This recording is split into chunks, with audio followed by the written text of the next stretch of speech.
सर्वांचं पुन्हा एकदा खूप खूप मनापासून आपल्या आवडत्या युट्यूब चॅनलवर किशा काकास किचन मध्ये स्वागत आहे।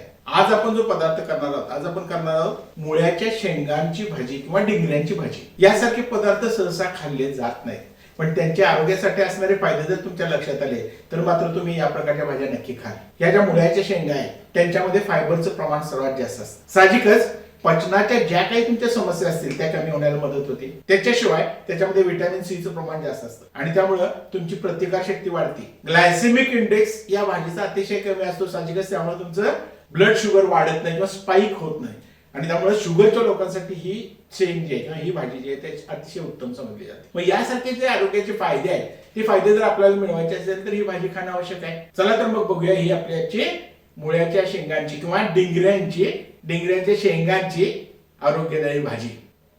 ही करून बघा, तुम्हाला नक्की आवडेल। आवडले तर काय करायचं आहे, याला एक लाईक द्यायचा आहे, आपल्या सर्व मित्रमैत्रिणींना शेअर करायचे आहे आणि आमच्या चॅनलवर नवीन असाल किंवा आमच्या चॅनलला अजून सबस्क्राईब केलं नसेल तर आमच्या चॅनलला सबस्क्राईब करायचं आहे।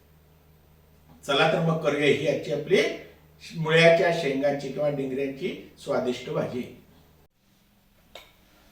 मित्रांनो, या आरोग्यदायी मुळ्याच्या शेंगांच्या भाजीसाठी लागणारं साहित्य आपण पहिल्यांदा बघून घेऊ।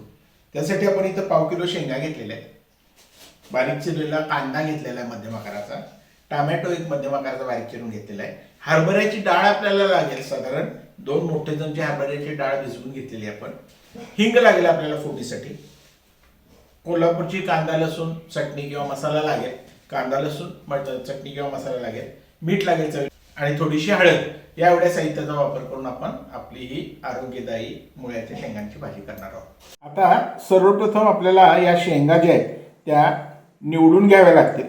त्यासाठी निवडण्याची पद्धत म्हणजे याचा पुढचं जे टोक असतं ते काढून घ्यावं लागेल आपल्याला आणि मागचं जे टोक आहे ते पण थोडंसं काढून घ्यावं लागेल आणि मधली जी शेंगा आहे तीच फक्त आपल्याला घ्यायची आहे।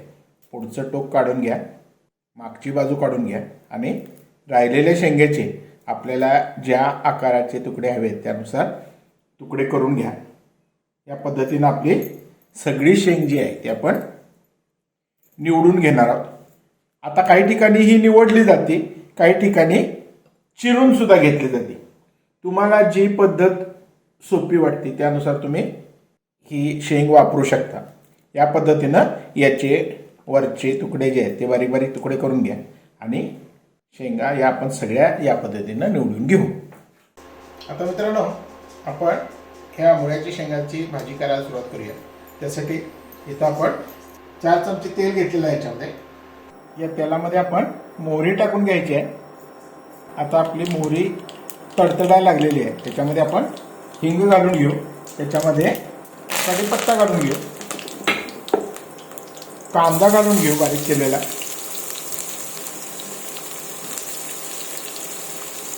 आणि कांदा मऊ होईपर्यंत आपण ते शिजवून घ्यायचं आहे। कांदा परतून घ्यायचा आहे। आपला कांदा आता परतून झालेला आहे, त्याच्यामध्ये आपण हळद घालून घेऊ, चवीनुसार मीठ घालून घेऊ आणि लाल तिखट घालून घेऊ।